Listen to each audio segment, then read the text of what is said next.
session prior at which no formal decisions were made. Please rise for the Pledge of Allegiance. I pledge allegiance to the flag of the United States of America and to the republic for which it stands, one nation, under God, indivisible, with liberty and justice for all.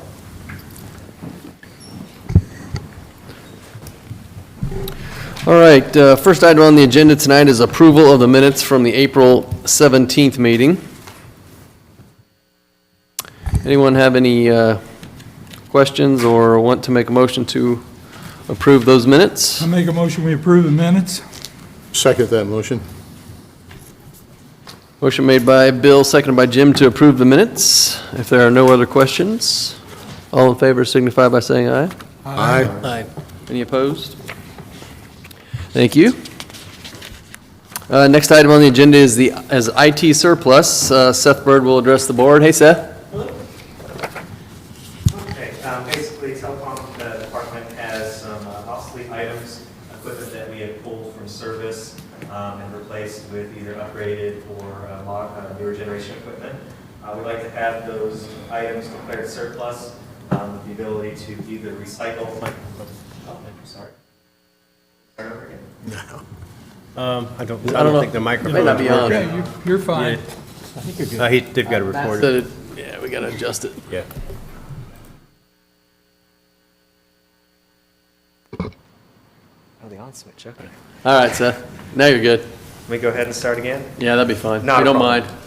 Okay, the telecommunications department would like to declare some obsolete items as surplus and have the option of either disposing of them by recycling or sell them where appropriate. These items are older equipment that we pulled out of service and either replaced with upgraded equipment or newer generation items. Right now, they're just kind of sitting on our shelves, taking up space, and so we'd just like the board to declare them surplus with the ability to sell or recycle as appropriate. Seth, do you have an estimated value? Not really. These items won't really have a value unless somebody gives me a value for them. Is the downside. Some of the items we might have purchased individually for $80, $90 an item in like sometimes as old as 2011, 2012. And being technology, that's pretty much ancient for some of this stuff. So our value on the capital, a lot of this stuff's been fully depreciated to have zero value. And in the past, some of these items, we've contacted surplus resellers and they've gone, yeah, we don't want them. Nobody buys them from us. So some items might have value, some might have zero value. The lot I have together here, I expect would be well under $5,000. Perfect, thank you. So just basically salvage. Yeah, I'm going to contact a couple companies and see if they have any value. If they don't have any value, they're just going to go to e-cycle and just be disposed of. Hey, Seth, just for the record, we don't have any data privacy concerns on anything that would be let out or sold. No, these are just basically microwave radios. So they're just circuit boards with, no company data is stored on them, anything like that. Okay. Okay. All right, any other questions for Seth? If not, I'd entertain a motion. I make a motion we declare the IT's equipment surplus.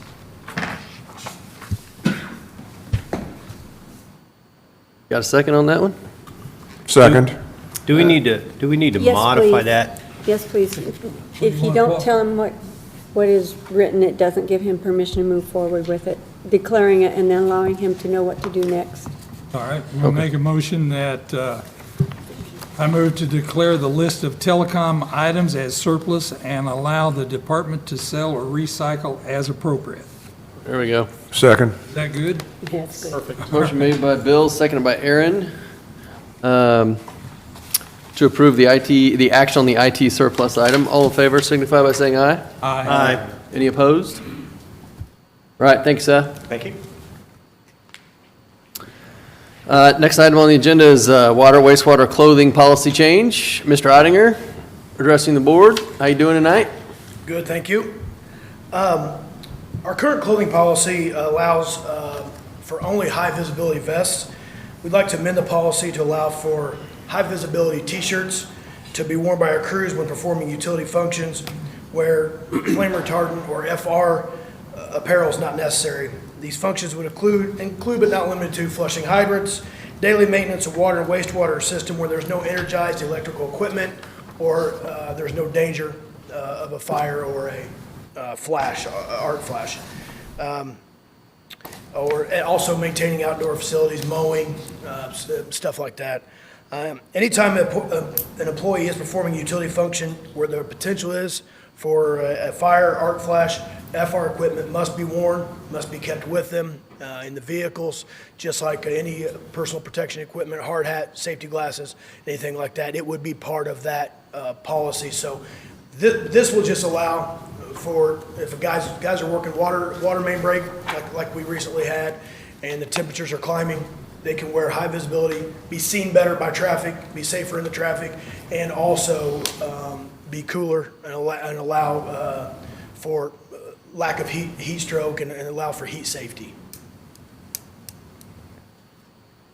So I'd like to recommend that we just amend the policy to include the high visibility shirts. All right, any questions for Ryan? And Ryan, just for the record, any clothing that our utility crews wear is marked Lebanon Utilities, so there's not going to be somebody coming to your door saying I'm from Lebanon Utilities or working in your yard, and they're not clearly marked as utility employees, correct? That's correct. So not only will, if anybody comes to your door and parks a vehicle, they're all labeled Lebanon Utilities. And also, all clothing is labeled Lebanon Utilities. Anybody that comes to your door without that would not represent the utilities. Thanks. Anything else for Ryan? No. All right, I entertain a motion. I'd move to approve the clothing policy, water, wastewater field personnel dated May 2019, and ask the chairman of the board to sign the document.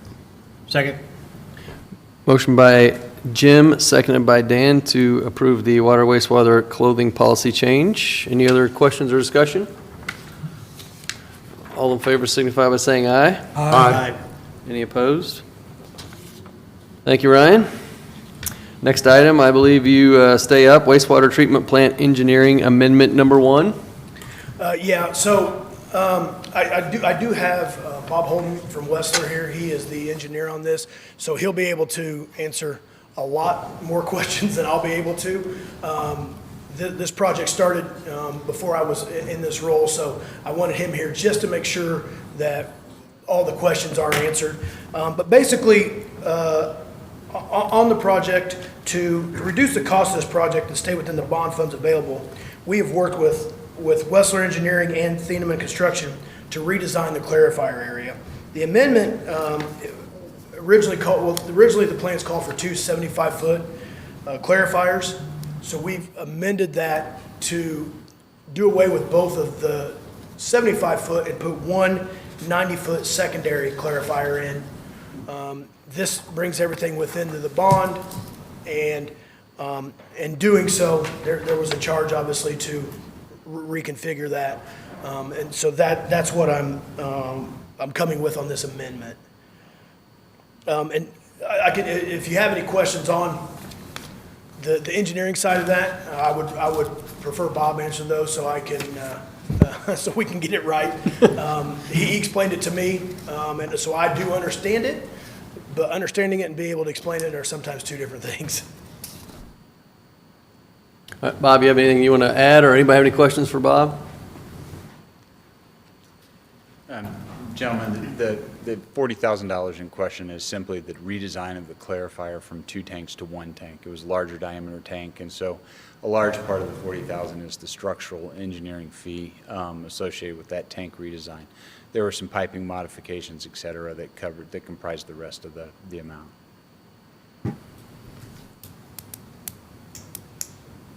All right, anything else? If not, I would entertain a motion. I move to approve Westler Engineering Amendment Number 1 for an increase of $40,000 and authorize the general manager to sign the document. Second. Motion made by Aaron, seconded by Dan to approve the wastewater treatment plant engineering amendment number 1. Any other questions or discussion? All in favor signify by saying aye. Aye. Aye. Any opposed? All right, thank you, guys. Next item on the agenda is the Edwards Drive Lift Station. It's an action item. Ryan? Yes, I do have about a 3-hour PowerPoint that we'd like to go through.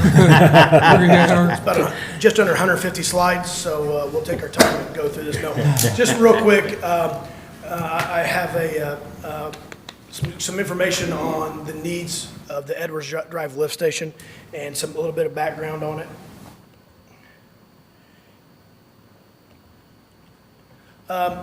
This lift station, if you're not familiar with it, is the one that's fed by DA Lubricant and Ken's Foods. And within the next year, we'll be also fed by DS Smith, a cardboard manufacturer, a cardboard box manufacturer. That lift station currently has 2 5-horsepower hydromatic pumps, rated inflow of about 150 gallons per minute. Normal flow to that lift station that we're receiving is around 160 to 170 gallons per minute, with a peak of upwards of 200, right around 200 gallons per minute.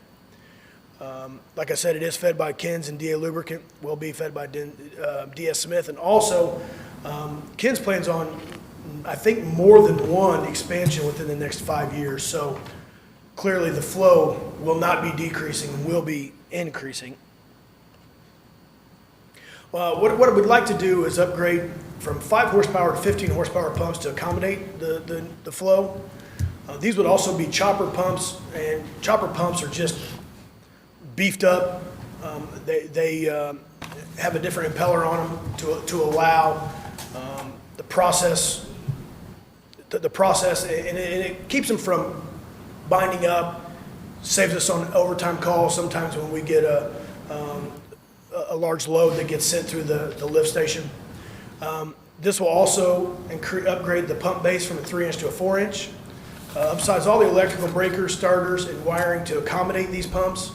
And new guide rails will be upgraded and replaced with fiberglass I-beams. These fiberglass I-beams not only are what my operators prefer, but some of the steel connections on the beams that are in there now have rusted and caused issues of the pump coming off the beam, vibrating off the beam, upsetting. We get a high level alarm, and it's costing us overtime, which is costing us money. These we have not had the problems with the fiberglass and all fiberglass connections. We've had great success with these. Makes it easier to pull the pump up out of the lift station for maintenance, and it's just not only is preferred, but has also been shown to be much more effective out in the field. We did reach out to 4 vendors. We did receive 2 quotes. BBC Pump and Equipment was $27,259. Strafer Pump and Supply was $35,975. American Pump and Service and Service Pump and Machine did not provide quotes for us on this project. Also, what I wanted to let you know is in the future, that is a 4-inch force main, and we want to upgrade to a 6-inch force main. BFNS is currently looking into upgrading that, or looking into the process of upgrading that. And what we do have, we did get this bid in order to not have to come back when we do the upgrade and do another bid process and then upgrade to larger pumps again. So this will be sufficient when we upgrade the rest of the lift station. All the wiring, the horsepower, and the I-beams and everything will be enough for that. So we will not have to upgrade the pumps anymore. We'll not have to upgrade the electrical. Once this is done, we can go ahead with the upgrade, and these pumps will all stay in place, including adding in DS Smith and the increased flow. So there'll be some cost savings in that also by going a little bit larger now. This will ensure we won't have the pinch point with the chopper pumps will help, and then when we go to a larger force main, this will ensure we don't have to come back and do more upgrades to the pumps or to the electrical. So it is my recommendation that we take the lowest bid, which is BBC Pump and Equipment, for the purchase of the pump and additional work. for $27,259. It is a budgeted item in the 2019 wastewater budget. Capital additions items number 5, collection system repairs and upgrades. And then if we have any questions or thoughts, I'd be happy to try to answer those now. Ryan, I know I ask this every time, but have we done business with BBC before or familiar with them? They are who we do the majority of our business through. They do a fantastic job. And, I wasn't familiar with BBC until I got to this role. They do a fantastic job of on-site training. They do a fantastic job of answering our calls on Sunday nights, holidays, overtime, talking through stuff on the phone at little to no charge, if anything, just as good customer service. The guys we've had great success with them. So the fact that we're using them is a good feeling for me, but also the fact that they were the lower bid by such a substantial amount also makes me, it makes me happy on both ends.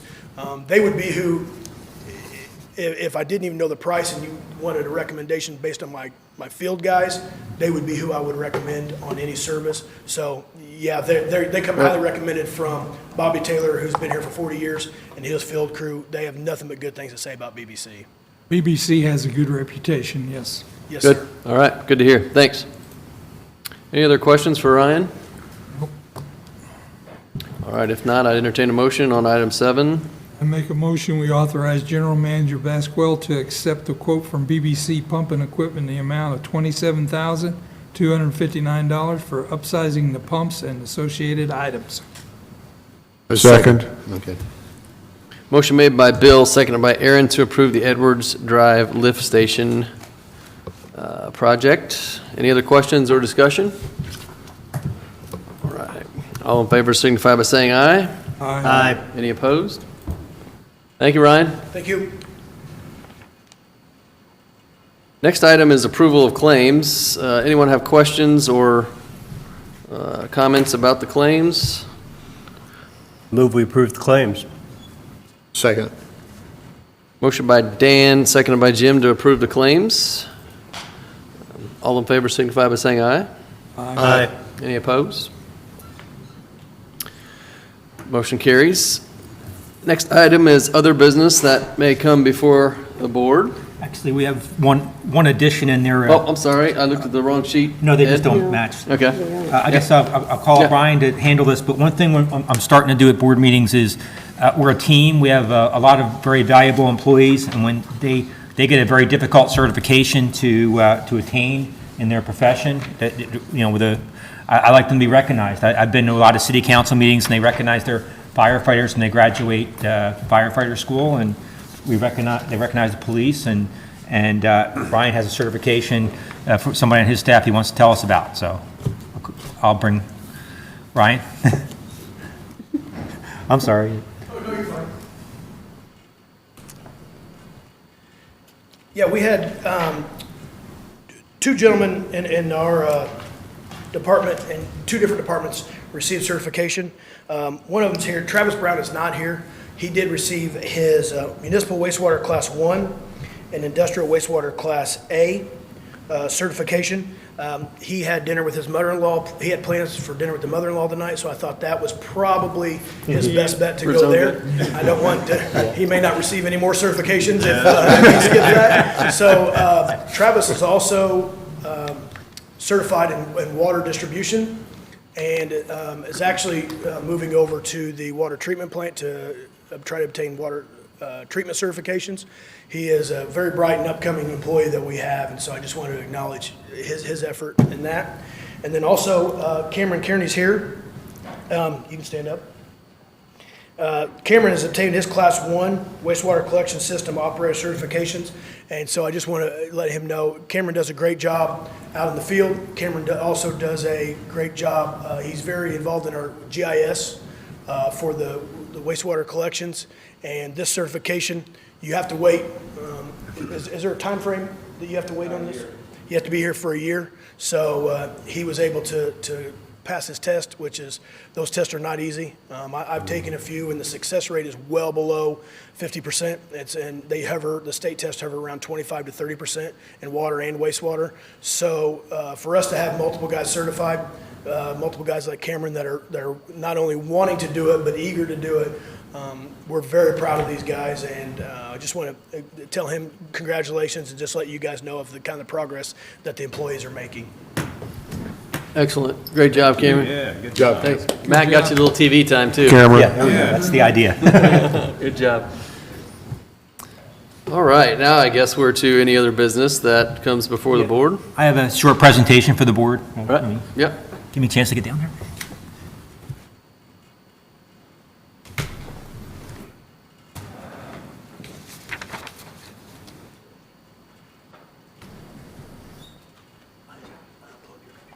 Oh, no problem.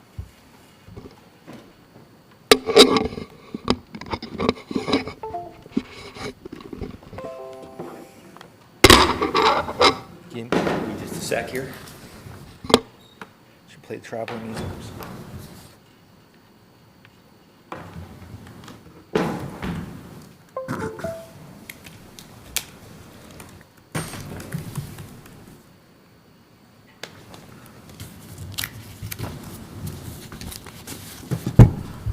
All right, well, hello, I'm Ed Baskell, the general manager, and this is eventually going to be a video clip on our website. I'm trying to develop content and do informational spots for both the board and for the web, because we're in the future going to upgrade the website. So I think last time I was here, I talked a little bit about electric. This is more or less the same kind of format. I don't have 150 slides, very short. Just kind of give you history, how we stack up, our biggest strengths and our biggest weaknesses. And that's really about it. But of course, it's an open discussion. Okay, just let you take in this picture here. More than 80% of people live within 60 miles of a major body of water. Now, Lebanon isn't really near a major body of water. 3/4 of the world's mega cities are by the sea. Philadelphia, Delaware River, within 60 miles of the Jersey Shore, where I grew, kind of the area I grew up. New York. Indianapolis is the largest city in North America that's not by a major waterway. And the pictures I use, they're NASA pictures from, from space, obviously, at night. And the picture on top, that's actually Africa, and it's showing a river going through Africa. And you notice how all the development there is just right by the river. I think that's very illustrative. And the one on the bottom, you probably recognize the United States. You see everything's right. All the lights are on the coast. Why does Indianapolis have that development not be on a major waterway? Because they have abundant groundwater. This map, I don't know if you can see it. I don't think you can see it as well as I'd hoped, but it's showing where the aquifer, or what the underground water is in Indiana. And Lebanon is the shaded area that Lebanon's in. That's an area where there's not really abundant water.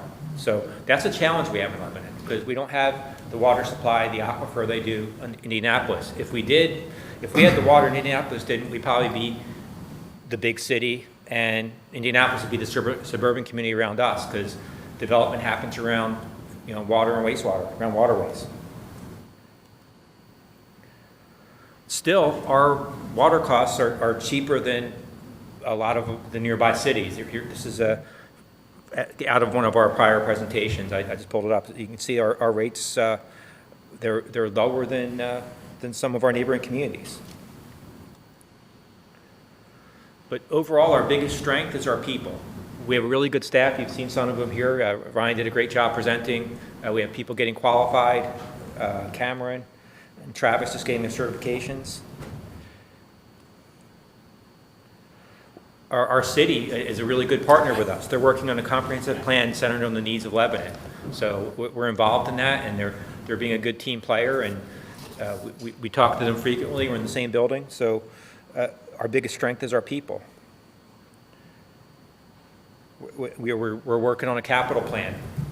We've got a capital plan in place, and we're building and trying to grow the community and make sure the right stuff happens. Now, the growth will happen. Indiana's growing. In the future, where it happens is going to depend on the community's readiness and infrastructure investments we make today. So if we don't have enough water to grow, we won't grow. This is an excerpt from a study that was done for the city that shows predictions of growth. As you can see, it shows Indianapolis and communities around Indianapolis. Growth's going to happen, but where it happens is going to depend on who's ready for it. We're trying to be ready for, we're not pro-growth, we're not against growth, we're just trying to serve the community. And if the community is going to grow, we want to serve them best we can. Now, predicting future growth is challenging. That's one reason why we have a lot of engineering consultants that work for us, because this is an excerpt from another study that was done. It really doesn't, you really need a crystal ball to predict growth. But this one's talking about 289 owner-occupied closings in the last 12 months, or 24 closings a month in the city of Lebanon. That's a large number, and if that's development's coming, we don't want to limit people's ability to have a good house if they're going to live in Lebanon. I also want to do a shout out for our distribution crew. We recently had a leak on Northfield Drive. This is sometimes the most frequent way we find out about a leak is first thing in the morning, first light. Somebody sees water in the street. And here's a picture of us working on it. And I guess shout out to our board member, Aaron Smith, who was on site there. You can see him in the red, white, and blue shirt, very patriotic. And there's our crew working. So our biggest weakness, though, I guess, is capacity development for economic development, because we don't have abundant water supply right here, so we're working on various agreements and various ways to get water. I think the mayor's actually on a committee for a regional approach for water, and we're involved in a lot of organizations. And when I say we have enough water for right now, I don't want to scare anybody that might see this later, that we have plenty of water for today. We're talking about 20, 30, 40 years from now. But in the utility business, you have to plan that far ahead. You have to plan ahead because it's a big investment and you have to be ahead of the curve. Okay, with that said, is there any questions? I'd like to make a comment, Ed. As you noticed, I did visit that water leak job site. Yes, sir. Primarily to educate myself as to how in the world we fix a water leak, but I think that we need to recognize as one of our strengths is that we have a local utility. The on-call person received a call at 4:30 a.m. in the morning that there was a large water leak in the street, and the person on call immediately started making arrangements and other calls with his crew members, and by 10 o'clock that water leak was fixed. And by the end of the day, the street was completely repaired. And the water leak could have actually been completed quicker if it didn't have to carefully follow the veteran line location.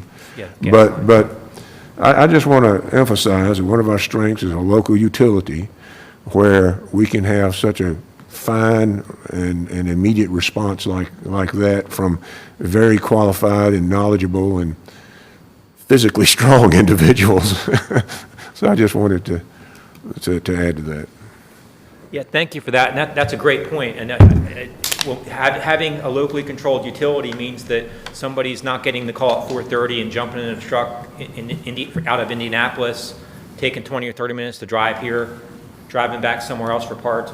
It's all right here, it's all within our control, and it's all Lebanon focused. So we like that about our utility, and I think that's an excellent point. Thanks for that question.